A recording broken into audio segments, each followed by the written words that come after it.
नमस्कार,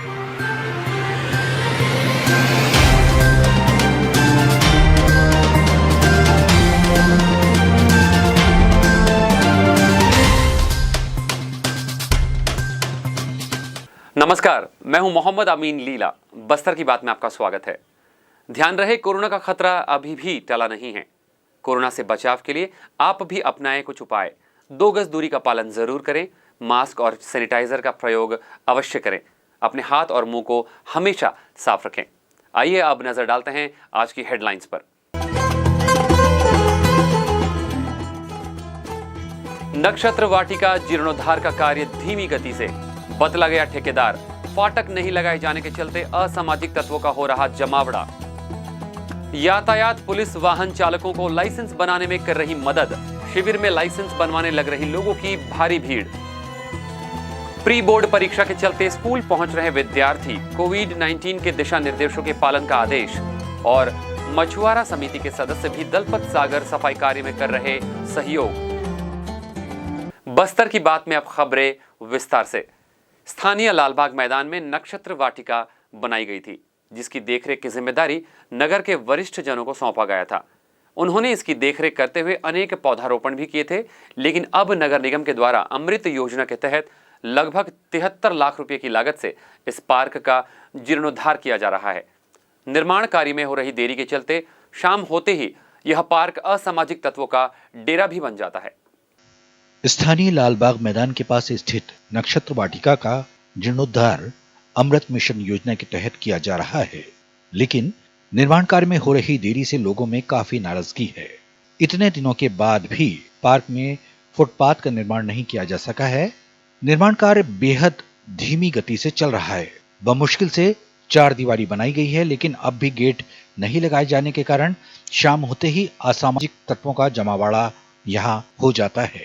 असामाजिक तत्व पार्क के अंदर घुसकर शराबखोरी करते हैं और बोतलों को तोड़ते हैं, जिससे पार्क में पहुंचने वाले लोगों के साथ ही उन बच्चों को भी दुर्घटना से खतरा होता है जो पार्क में खेलने के लिए पहुंचते हैं। गौरतलब है कि इस पार्क से ही जुड़ा हुआ क्षेत्र है, जिसे ऐतिहासिक नेहरू मंडप के रूप में जाना जाता है, जहां पर देश के प्रथम प्रधानमंत्री जवाहरलाल नेहरू ने पहुंचकर इस मंच से अपना उद्बोधन दिया था। इस मंच का भी जीर्णोद्धार किया गया है, लेकिन यहाँ पर बच्चों के लिए लगाए गए झूले अब क्षतिग्रस्त हो गए हैं। नगर निगम के द्वारा नक्षत्र वाटिका और नेहरू मंडप को इंटीग्रेटेड पार्क के रूप में स्थापित कर इसे नेहरू स्मारिका के रूप में स्थापित करने की कार्य योजना बनाई गई है। इस संबंध में जानकारी देते हुए नगर निगम आयुक्त प्रेम कुमार पटेल ने हमें बताया। अमृत मिशन के तहत नक्षत्र गार्डन का विकास किया जा रहा है। उसमें लगभग आधा काम हुआ था और जो पुराने जो उसके कॉन्ट्रैक्टर थे उन्होंने काम आगे नहीं किया, तो उनको काम से पृथक कर दिया गया है। और वहीं पास में नेहरू जी का मंच है, जहां पर उन्होंने 1953 में आके लालबाग मैदान में उन्होंने भाषण भी दिया था। उसको ध्यान में रखते हुए छोटा नेहरू मंच तैयार किया गया, लेकिन उसमें अब भविष्य में आने वाले समय में ऐसे ऐतिहासिक और प्रथम प्रधानमंत्री जी का आगमन शहर में हुआ था, उसको चिरस्थायी बनाने के लिए उस एरिया में पूरा नेहरू मेमोरियल की स्थापना की जा रही है। तो नेहरू मंच और जो नक्षत्र गार्डन दोनों ही क्षेत्र को एक साथ इंटीग्रेट करके वो एक नई प्लानिंग की जा रही है, जिसमें जो बचत पैसा जो है नक्षत्र गार्डन का उसको यूज़ किया जाएगा और बाकी जो खर्च आएगा उसको जिला प्रशासन या राज्य शासन से लेकर उस गार्डन को नए तरीके से विकसित किया जाएगा। और हमने अभी बाउंड्री का काम पूरा किया है। वहाँ पर जैसे गेट की वजह से ही थोड़ी दिक्कत हो रही है, तो आज मैं सफाई के लिए भी मैं अपनी टीम भेजा हूँ। आने वाले समय में सुरक्षा के लिए भी जो गेट है उसको भी सही से बंद कराया जाएगा और बीच बीच में निगरानी करते रहेंगे, जिससे कि असामाजिक तत्वों का उसमें आना जाना बंद हो जाएगा।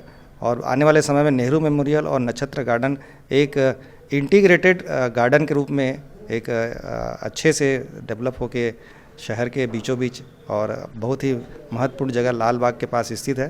तो एक अच्छा गार्डन और एक सुंदर जो दर्शनीय स्थल लोगों को मिलेगा, ऐसा हम लोगों की तैयारी चल रही है। सर, बच्चों को खेलने के लिए जो झूले वूले लगाए गए हैं वो अभी से ही टूटे हैं, बच्चे वापस जा रहे हैं। नहीं, उसमें पुराने समय में जो लगे थे उसको अपन हटा के जो नया अभी जब प्लानिंग कर रहे हैं, क्योंकि जैसे जानते हैं नेहरू जी है वो वैसे भी उनको बच्चे काफ़ी प्यारे थे। तो आने वाले समय में जब नेहरू मेमोरियल बनेगा तो उसके लिए चिल्ड्रन के लिए स्पेस उसमें है, रोज़ गार्डन भी रहेगा, तो उसमें हम उसको सुधार के बहुत अच्छे से उसको आकर्षक बनाएंगे।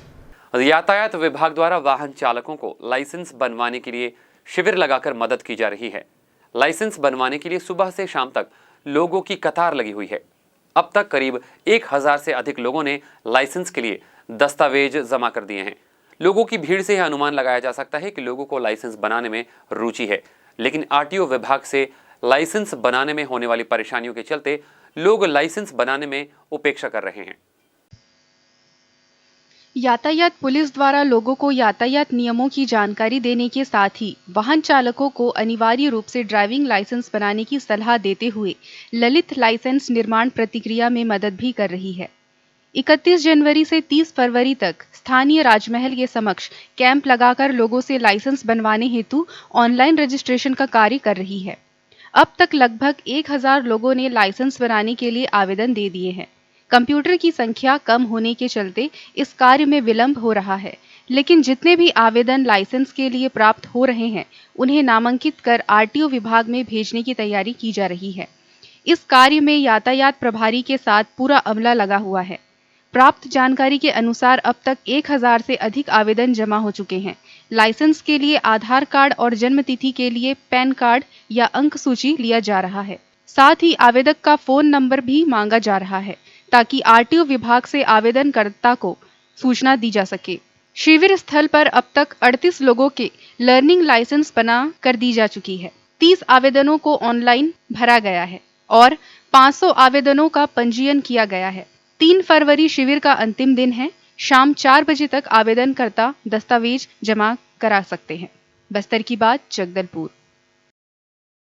कोरोना संक्रमण काल के चलते सभी शिक्षा संस्थान बंद थे, लेकिन अब सीबीएसई और आईसीएसई पाठ्यक्रम के 10वीं और 12वीं बोर्ड की प्री बोर्ड परीक्षा का आयोजन किया जा रहा है, जिसके चलते विद्यार्थी स्कूल पहुंचने लगे हैं। इस दौरान भी कोविड-19 के दिशा निर्देशों का पालन किया जा रहा है। इस संबंध में जानकारी देते हुए जिला शिक्षा अधिकारी भारती प्रधान ने जानकारी दी।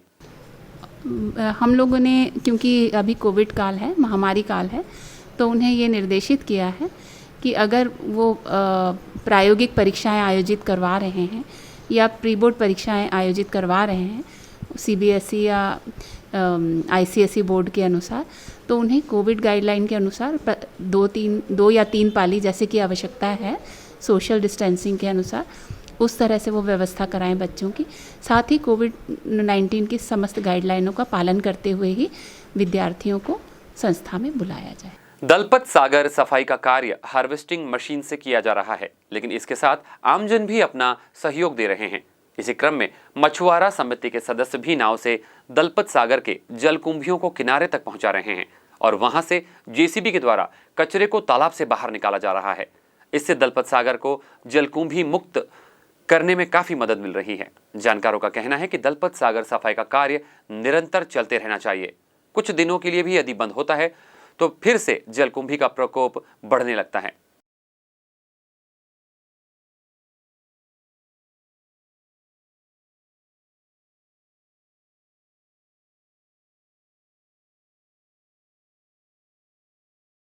ब्रेक पर जाने से पहले हमारी और नगर निगम प्रशासन की एक अपील।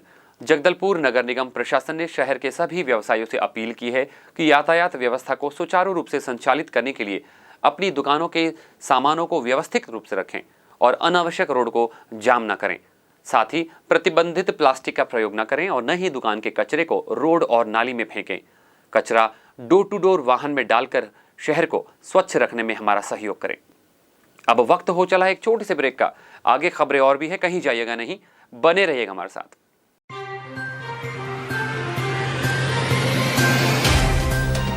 सफर जगतुगुड़ा से जगदलपुर का नित नई करवट लेता शहर हमारा, चौक चौराहों से होता हुआ विकास की गाथाएं गढ़ता बस्तर हमारा। कई रंगों से सराबोर कितनी ही कहानियों को समेटे, कहीं विकास के सोपान तो कहीं सरकारी दावे और उनका सच।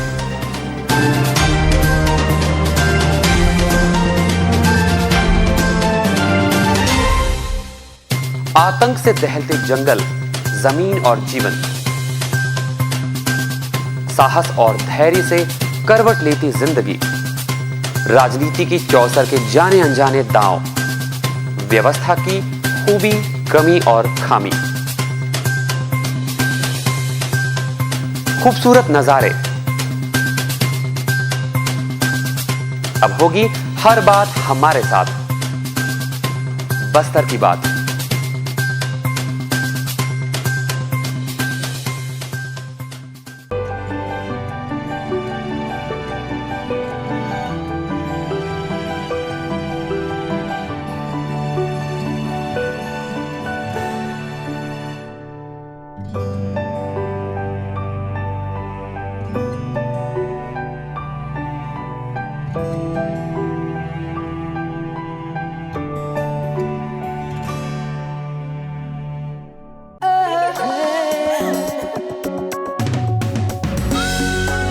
खूबसूरत गुलाब, खूबसूरती के नाम।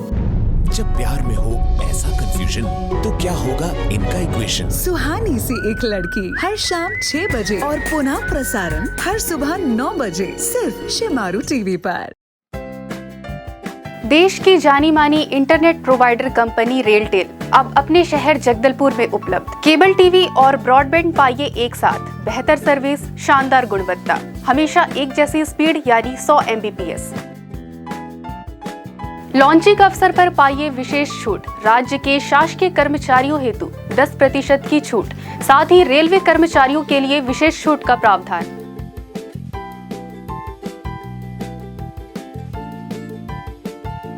इंटरनेट कनेक्शन हेतु तत्काल अपने केबल ऑपरेटर से संपर्क करें या कॉल करें 9425262386 पर या 9617185020 पर।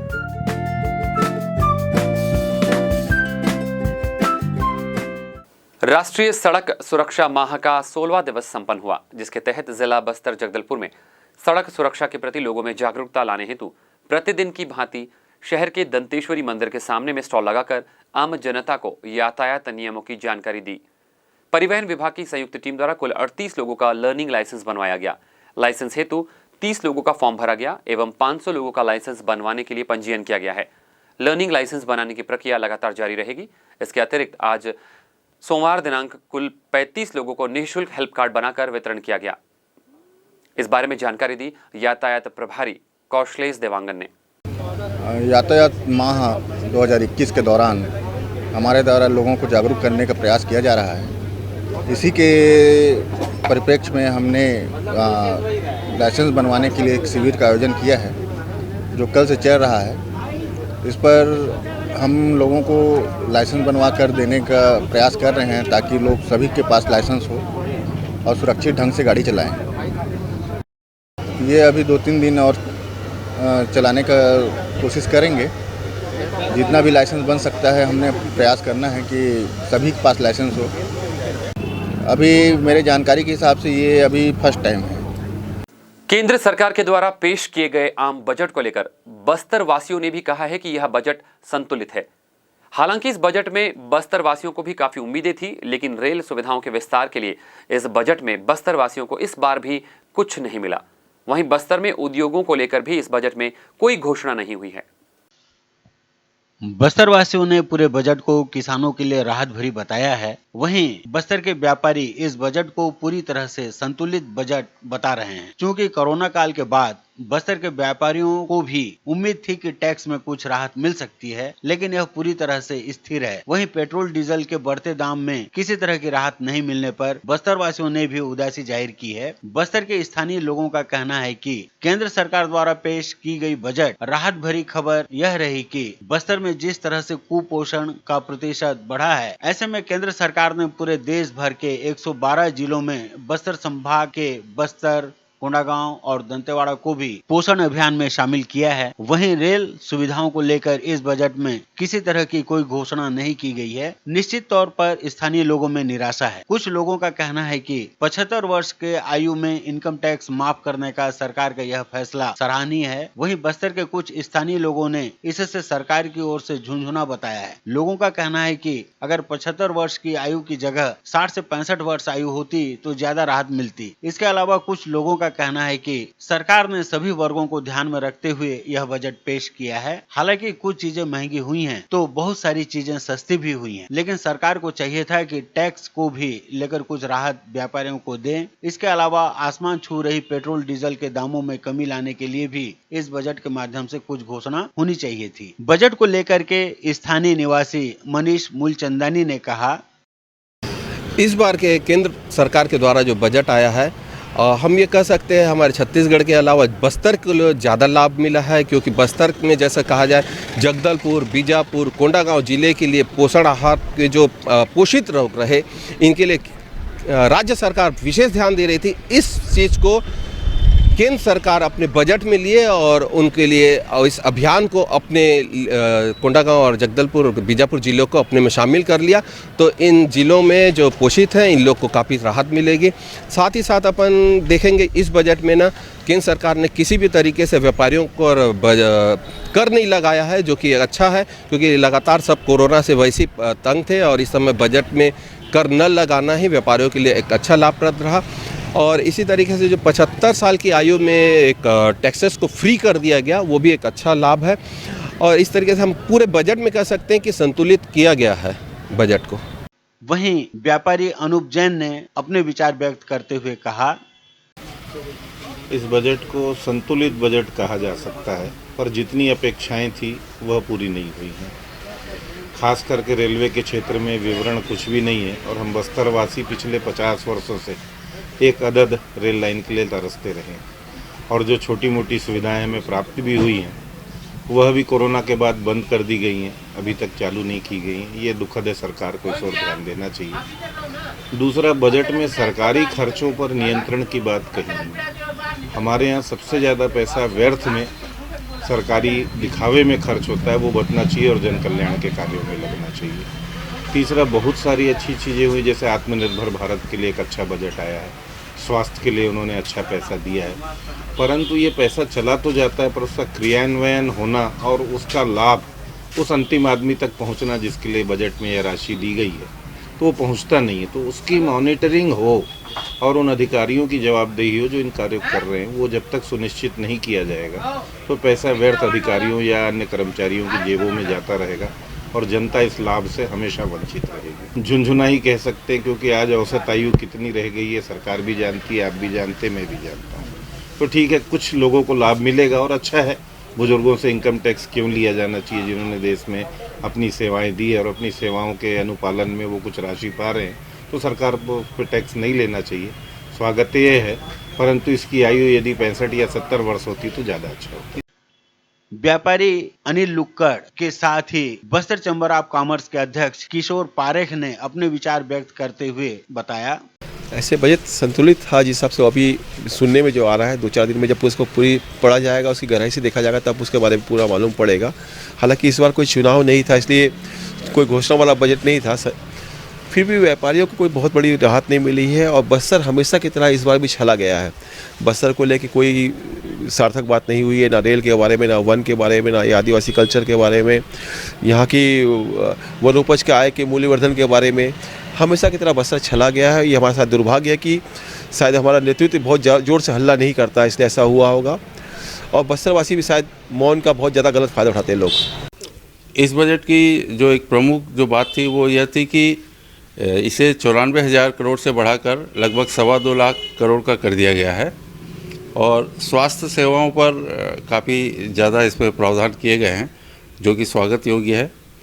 और कई वस्तुओं पर जो ड्यूटी थी वो कम की गई है, जिससे उन वस्तुओं के दाम कम होंगे और महंगाई कम होगी, ऐसी उम्मीद है।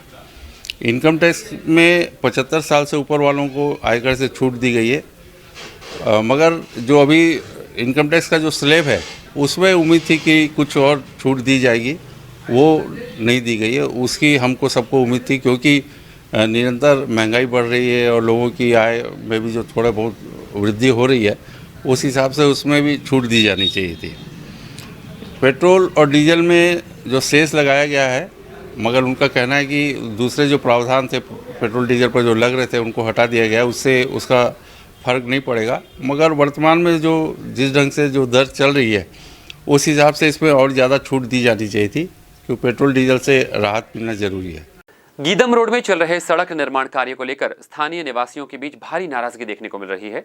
सड़क निर्माण कार्य के चलते आसपास के रहने वाले स्थानियों को परेशानियों का सामना करना पड़ रहा है। अब यहाँ पर रोड बन रहा है 3-4 महीने से, हम बहुत परेशान हैं ये धूल के कारण, और बीमारी भी होते जा रहा है धूल से।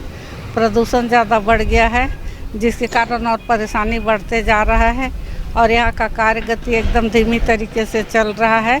परेशानी बहुत ज़्यादा है रोड में, क्योंकि देखो पाइप काट के पूरे बाहर निकाल दिए हैं, एक बूंद हमको पानी नहीं है, बच्चे छोटे छोटे हैं, कितनी परेशानी हम लोग घरों में काट रहे हैं। टैंकर वाले कभी आते हैं कभी नहीं आते हैं, और बहुत प्रॉब्लम है कि रोड का पूरा वो कर दिए इन लोगों। रोड में देखो कितना चिकला फिकला, कैसे घरों से निकलना परेशानी हुई पड़ी है हमको। रोड कब बनेगा क्या मालूम कब बनेगा, काट के निकाल के फेंक देते हैं, डालने का कोई नाम नहीं। अभी बड़ा पाइप डाला, उसके बाद छोटा पाइप डालेगा, उसके बाद कहीं 2 महीने तक हम लोग कैसे बैठेंगे पानी के बगैर। पानी नहीं है घर में, कैसे बताओ ना। कुछ तो गवर्नमेंट को सोचना चाहिए कि जल्दी जल्दी काम करवाएं, पब्लिक को परेशानी मत करें। पहले इस वार्ड में कितना परेशानी रहा, अब उस वार्ड में कितना परेशानी हो रहा है। और बताओ कैसे करें हम लोग। कोई नेता नहीं आ रहा, कोई देख नहीं रहा, रोड में कोई देख नहीं रहा कि इनको क्या प्रॉब्लम पूछे। यहाँ के कोई वार्ड मेंबर नहीं हमको पूछ रहा कि क्या हो रहा है। उस वार्ड मेंबर का बिल्कुल पता नहीं हो कहाँ है कहाँ नहीं है। कोई तो प्रॉब्लम वार्ड मेंबर को पूछना चाहिए ना कि क्या तकलीफ है, इनको क्या तकलीफ नहीं है। एक एक बूंद के लिए, पानी के लिए तरस रहे हैं हम लोग। गीदम रोड में काफ़ी समय से जो सड़क का निर्माण किया जा रहा है, तो अभी लोगों को परेशानी का सामना ना करे, इसलिए एक तरफ से वन वे मतलब बनाया गया, और अब जैसे एक तरफ का काम कंप्लीट हो गया है, तो कहीं ना कहीं उस कारण से पीएचई का काम जो था, अमृत मिशन का काम था, उसको कुछ समय के लिए रुकना पड़ा था। अब एक तरफ का मार्ग चालू हो गया है, तो दूसरी तरफ ज़रूर 1 से 2 दिन या 3 दिन की समस्या ज़रूर होगी, लेकिन हम लोग पूरी कोशिश करेंगे कि उस जल्द से जल्द निवारण करें, ताकि वहाँ वार्ड वासी और आने जाने वालों को किसी समस्या का सामना ना करना पड़े। पानी के लिए तो टैंकरों से बाकायदा बराबर सप्लाई किया जा रहा है, और अभी अगर आप जैसे बता रहे हैं तो ये मेरे संज्ञान में नहीं है। मैं खुद वहाँ वार्ड में जाऊंगी और वहाँ की स्थिति को जानने की कोशिश करूंगी। यदि वाकई समस्या है तो उसका समाधान किया जाएगा। बोधघाट पुलिस को आज मंगलवार को एक बड़ी सफलता हाथ लगी है। सोशल मीडिया के माध्यम से लाखों रुपये की ठगी करने वाले 3 आरोपियों को पुलिस ने दिल्ली से गिरफ्तार किया है।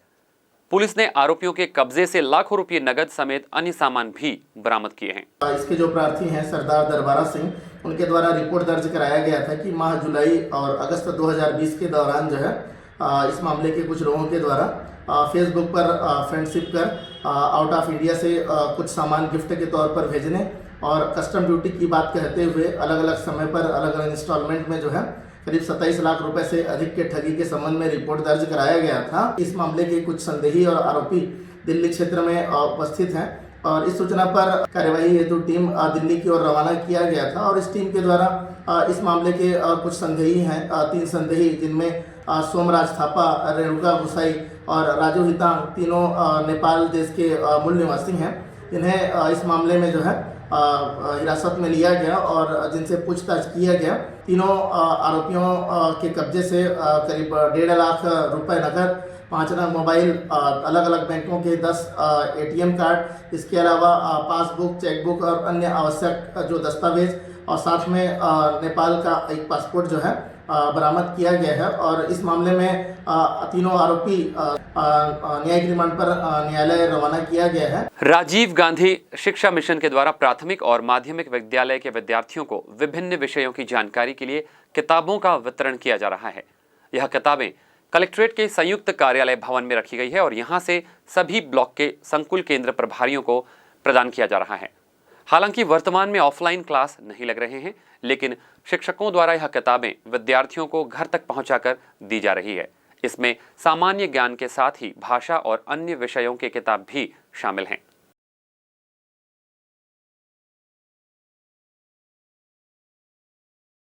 हमारे समाचारों को आप YouTube पर भी देख सकते हैं। चलते चलते आइए फिर से नजर डालते हैं आज की हेडलाइंस पर। नक्षत्र वाटिका जीर्णोद्धार का कार्य धीमी गति से, बदला गया ठेकेदार, फाटक नहीं लगाए जाने के चलते असामाजिक तत्वों का हो रहा जमावड़ा। यातायात पुलिस वाहन चालकों को लाइसेंस बनाने में कर रही मदद, शिविर में लाइसेंस बनवाने लग रही लोगों की भारी भीड़। प्री बोर्ड परीक्षा के चलते स्कूल पहुंच रहे विद्यार्थी, कोविड-19 के दिशा निर्देशों के पालन का आदेश और मछुआरा समिति के सदस्य भी दलपत सागर सफाई कार्य में कर रहे सहयोग।